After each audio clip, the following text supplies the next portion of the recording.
mercy. Amen. Let's go to Joshua. Amen. You know when I go in there, it's time to walk. Amen. Let's go into Joshua. Amen. God bless you. Amen. The second chapter.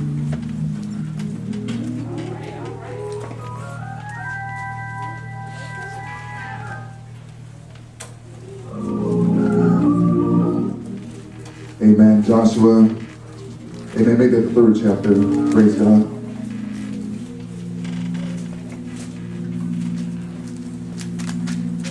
Amen. We have numerous scriptures here. I'm just going to share a couple with you here for our thoughts on today.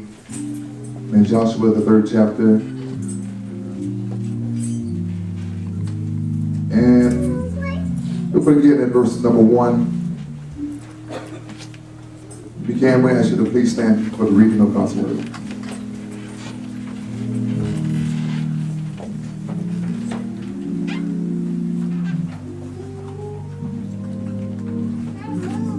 The word of the Lord reads, "And Joshua rose early in the morning, and they removed from Shittim and came to Jordan, he and all the children of Israel, and lodged there before they passed over. And it came to pass after 3 days that the officers went through the host, and they commanded the people, saying, when you see the ark of the covenant of the Lord your God, and the priests, the Levites, bearing it, then ye shall remove from your place and go after it.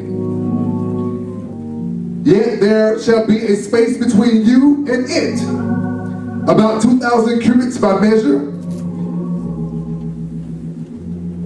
Come not near unto it, that ye may know the way by which ye must go.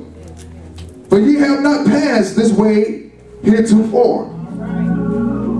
And Joshua said unto the people, "Sanctify yourselves, for tomorrow the Lord will do wonders among you." Amen. If I can use, amen, for a topic today, if you can look at somebody real quick, amen, and help us, amen, with the topic for today.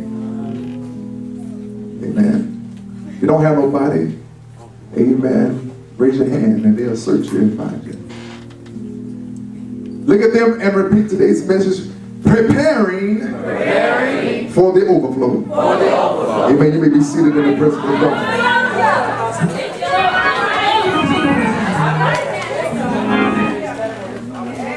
Amen. I'm going to do the best I can. Amen. Somebody say, can I stand up? Can I sit down? You don't know what to do. Amen. I don't know what to tell you this morning. Amen. But preparing for the overflow. Now, you may want to sit down for a second.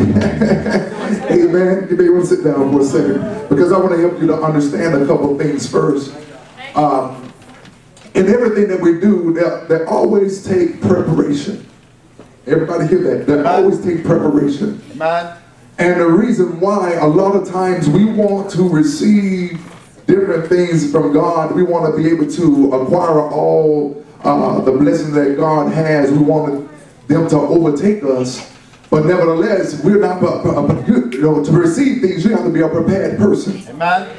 And God is looking for a prepared people. Yes. This particular time, it's going to take a prepared people to receive what God has for us.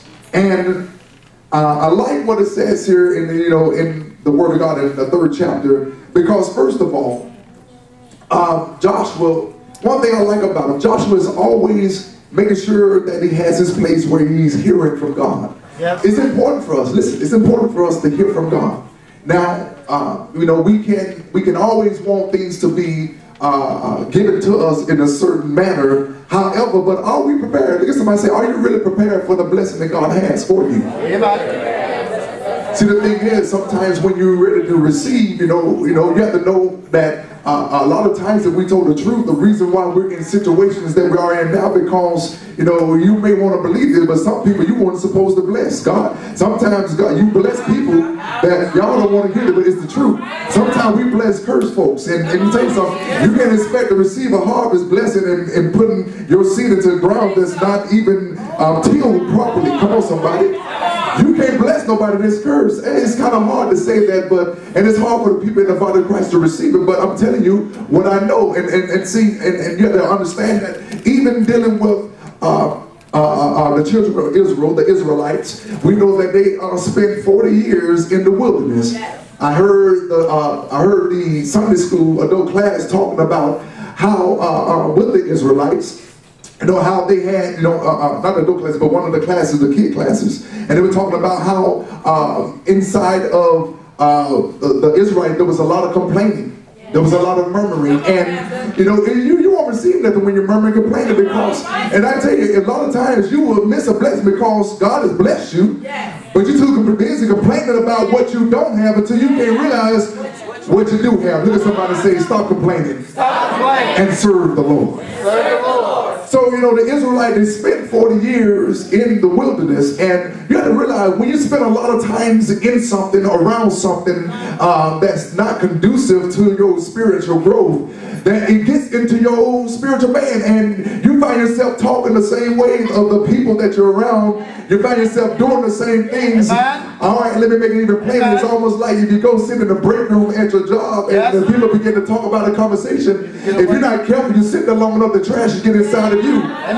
Then you find, well, let me make it even plainer. It's almost like in church, you really can't hang out with the people you want to, because people have put so much trash in the spirit. You ain't given time to get to know the person, but y'all get quiet in the church. You really haven't gave yourself time to get to know the person, because somebody has told, oh, you really don't know them like I know them. And, you know, you can't even receive the blessing from the person because somebody have already planted a seed in the spirit. I'm going to walk the floor because y'all quiet already. Everybody won't receive overflow, but they don't want to hear what it takes to be prepared.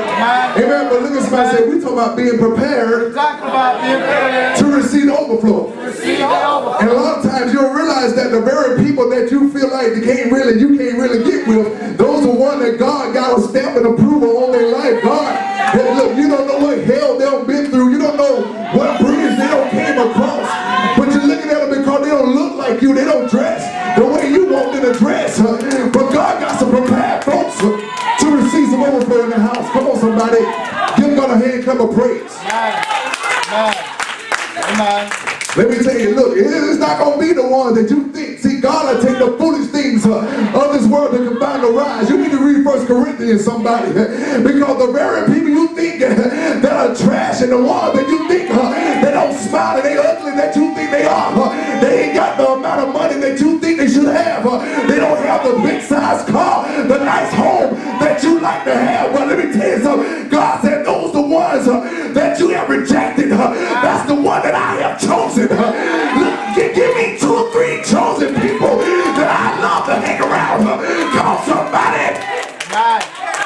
Amen. Let me get up here. Y'all got me walking the floor too early. Amen. Somebody say, preach the word.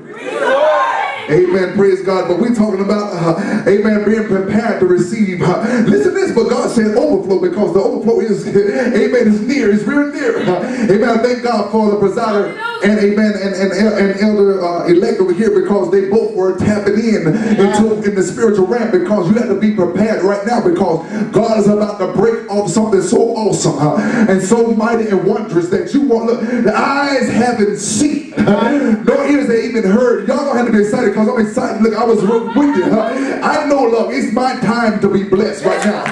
It's my time to receive the overflow. It's my time to collect the years of things that I lost along the wayside. Y'all don't understand that it's our time.